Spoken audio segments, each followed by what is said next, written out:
একটা বিশাল জঙ্গল ছিল। সেই জঙ্গলে একটা জোনাকি পোকা খুব মনের খুশিতে চারদিকে ঘুরে বেড়াতো, চারদিকে নেচে নেচে বেড়াতো। এই গাছে বসতো, ও গাছে বসতো, সে ডালে বসতো, ও ডালে বসতো। সে বিভিন্ন দিকে মনে সুখে ঘুরে বেড়াতো, কিন্তু সে একটা জিনিস খুব ফলো করতো। তাকে একটা মস্ত বড় সাপ সব সময় যেন তাকে ফলো করে তার পেছনে পেছনে ঘুরছে। তার খালি সন্দেহ হতো, আমি এত ছোট্ট তো একটা পোকা, কেন এই সাপটা আমাকেই ফলো করে আমার পেছনে ঘোরাঘুরি করে? কি এমন ব্যাপার? তার মনে খুব কৌতূহল হতো। কিন্তু সে এত ছোট্ট পোকা, জোনাকি পোকাটা, এত ছোট্ট পোকাটা, তার মনটাও এত ছোট, তার মনে এসব জাগা দেওয়ার জায়গাই ছিল না। তার ওই ছোট্ট মনটা এত খুশি ছিল, এত খুশি ছিল যে সে চারদিকে খুশি মনে নেচে নেচে বেড়াতো। তার ওই সব যেন একটু মনের মধ্যে আসলেই পরক্ষণে সে ভুলে যেত। তার মনে কোনো রকমেই জাগা নিতে পারতো না। সে মনের খুশিতে চারদিকে নেচে নেচে বেড়াতো, এদিক ঘুরাতো ওদিক ঘুরতো, সে চারদিকে ঘুরে বেড়াতো। আর সব সময় সাপটা যেন অনবরত পেছনে, তার পেছনে পেছনে ঘুরছে, তার দিকে তাকিয়ে থেকে তার দিকে ফলো করে যেন তার পেছনেই ঘুরছে। সে খেয়ালই করতো না এসব। এক সময় দু সময় খেয়াল করতো, আর মনে মনে ভাবতো যে এত বড় সাপটা তো, আমি তো ছোট্ট একটা জোনাকি পোকা। এত বড় একটা সাপ এই ছোট্ট জোনাকি পোকাটার কাছে এমন কি হতে পারে দরকার যে সে আমারই পিছনে এরকমভাবে ঘুরে ঘুরে বেড়াচ্ছে? কৌতূহল হতো, প্রচুর কৌতূহল হতো। সে সে তো সামান্য একটা ছোট্ট জোনাকি পোকা, তার আর কিছুই নেই।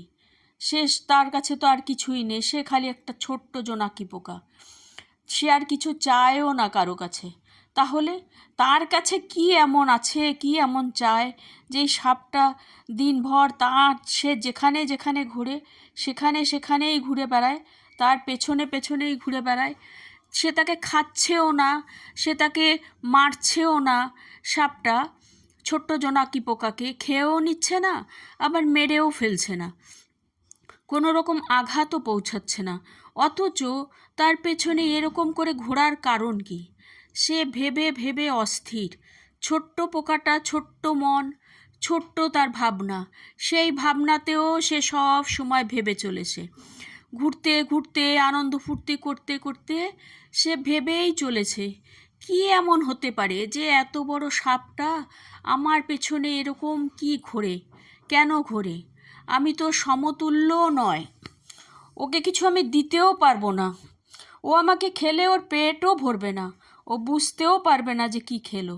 আমি এত ছোট পোকা, এত ছোট জোনাকি পোকা, তাহলে তাহলে কেন আমার পেছনে সে ঘুরছে? আমি তো কিছুতেই অনুমান লাগাতে পারি না। একটু সময় ভাবে, আবার সে পাখা খুলে উঠতে শুরু করে দেয়। দুটো পাখা, ছোট্ট ছোট্ট দুটো পাখা খুলে সুন্দর এ গাছ ও গাছ, এ ফল ও ফল, চারদিকে সে মনের খুশিতে ঘোরে।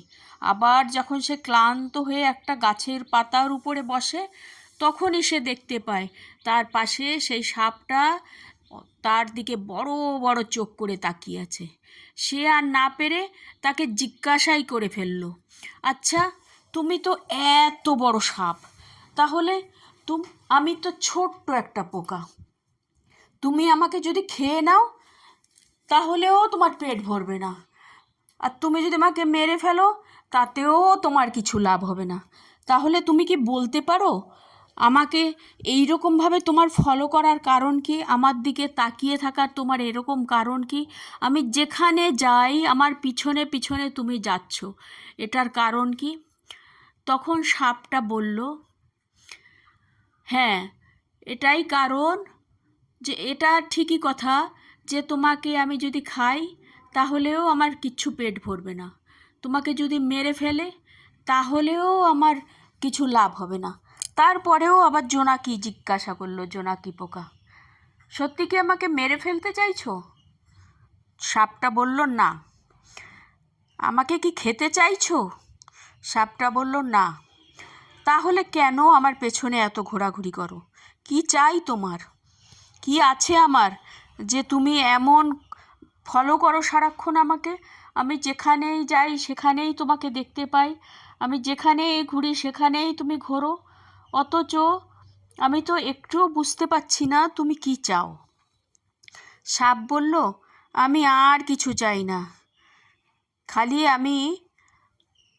আমি জানি তোমাকে খেয়ে ফেললেও আমার কিছু পেট ভরবে না, তোমাকে মেরে ফেললেও আমার কিছু লাভ হবে না, কিন্তু তোমার কাছে যে ওইটা একটা সম্পদ আছে, যে ভগবানের দেওয়া, ভগবানের একটা শক্তি তোমার কাছে আছে, সেটা হচ্ছে তোমার কাছে একটা ছোট্ট আগুনের গোলা, ওটাই আমাকে আকর্ষণ করে।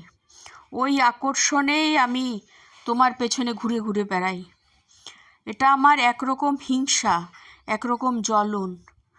এটার মানে হচ্ছে এই, কিছু কিছু মানুষের মধ্যে এমন শক্তি আছে যেটা তার কাছে কিন্তু অনেক সম্পদ বা সে বড়লোক নয়, কিন্তু তার নিজস্ব একটা পার্সোনালিটি, নিজস্ব একটা সত্তা যে আছে, তার আকর্ষণেই অনেক মানুষ তাকে হিংসে করে। এবার বুঝতে পারছো তো কেউ কাউকে কেন হিংসে করে? হিংসে করে এই জন্যে, তোমার মধ্যে যে জিনিসটা, ভালো জিনিসটা আছে, যেটা তোমার ভগবানের থেকে পাওয়া, স্বয়ং ঈশ্বরের থেকে পাওয়া, সেই জিনিসটার উপরেই তোমাকে হিংসা করে, আর কিছু নেই। জানে তোমার যা আছে সে নিয়ে তার কিছু লাভ হবে না, সে নিয়ে রাখতেও পারবে না, কিন্তু তোমার সঙ্গে যেটা আছে সেটা সে পাবে না। এই হিংসেটা না করে যদি সেও কিছু চেষ্টা করে, তারও কিছু ভালো হতে পারে, কিন্তু না, এরা অন্যের ভালো চায় না, অন্যের ভালো চায় না, তার কি করে ক্ষতিটা হবে সেই জন্যে তার পেছনে তাড়াহুড়ো করবে। কিন্তু এইটুকুও ভাবে না, যেটুকু সময় আমি তার পেছনে দিচ্ছি, সময় নষ্ট করছি তার ক্ষতি করার জন্যে, তার ভালো জিনিসটা দেখে হিংসার জন্যে, সেইটা না করে যদি আমি একটু চেষ্টা করি তাহলে আমার অনেক ভালো হতে পারে, আমারও কিছু ভগবানের থেকে পাওয়া শক্তি পেতে পারি। কিন্তু না, এটা কেউ ভাবে না। অন্যের কি শক্তি আছে, অন্যের কি ভালো আছে, সেইটা নেবার জন্যে, সেইটা সর্বনাশ করার জন্যে তার প্রতি আকৃষ্ট হয়, তার পেছনে সময় নষ্ট করে, তার পেছনে ঘোরাঘুরি করে। কেন এই ঘোরাঘুরি? নিজের পেছনে টাইম দাও, নিজের পেছনে ঘোরো, তাহলেও তো ভগবান তো কারো আলাদা নয়, ভগবান সবাইকে ভগবান দিতে চায়, কাউকে ভগবান দূর করতে চায় না, আলাদা রাখতে চায় না। ভগবান সবার জন্যে কিছু না কিছু ভালো কিছু ব্যবস্থা করে রাখে, সেটা তোমাকে ভাবতে হবে, তোমাকে নিতে হবে, তোমাকে সংগ্রহ করতে হবে। তুমি যদি না চাও তাহলে শুনে তোমাকে খিলখিল করে হেসে ফেললো আর বলতে লাগলো, আমি এতক্ষণ সব তোমার গল্প শুনছিলাম, কথা শুনছিলাম, মন দিয়ে শুনছিলাম, আর ভাবছিলাম যে আমি কত বোকা, আমি ছোট্ট পোকাটা, আমি কত কিছু ভেবে নিয়েছি যে এত বড় সাপটা আমার পেছনে এরকম কেন ঘোরাঘুরি করছে, আমাকে কেন ফলো করছে। তুমি এই সামান্য ছোট্ট জিনিসটার জন্যে আমার পেছনে এরকমভাবে ঘুরছো, এইটুকু লাল গোল্ডেন বাতির জন্যে, এইটুকু গোল্ডেন বাতির জন্যে এটার থেকেও বেশি তুমি পেতে পারো। তুমি তো অনেক বড়, তুমি অনেক বড়, তুমি চাইলে এর থেকেও বড় গোল্ডেন বাতি চাইতে পারো। তুমি ঈশ্বরের কাছে চাও না, দেখবে তোমাকে সব দিয়ে দেবে। তুমি যতক্ষণ আমার পেছনে ঘোরাঘুরি করলে, ততক্ষণ যদি আমার পেছনে ঘোরাঘুরি না করে ঈশ্বরের পেছনে ঘোরাঘুরি করতে আর ঈশ্বরের কাছে চাইতে, তাহলে দেখতে ঈশ্বর তোমাকে কত খুশি খুশি এর থেকেও বড় একটা গোল্ডেন বাতি দিয়ে দিত তোমাকে।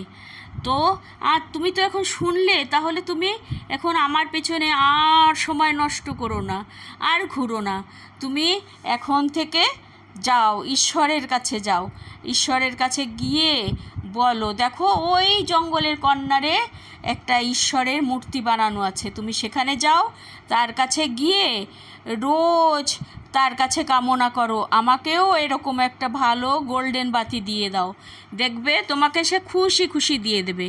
সে ঈশ্বর ভীষণ ভালো, তুমি তার কাছে এই আমার পেছনে যতটা সময় দিলে তার কাছে অতটা সময় দাও, তার কাছে ঘোরাঘুরি করো, দেখবে সে খুশি মনে তোমাকে সব দিয়ে দেবে।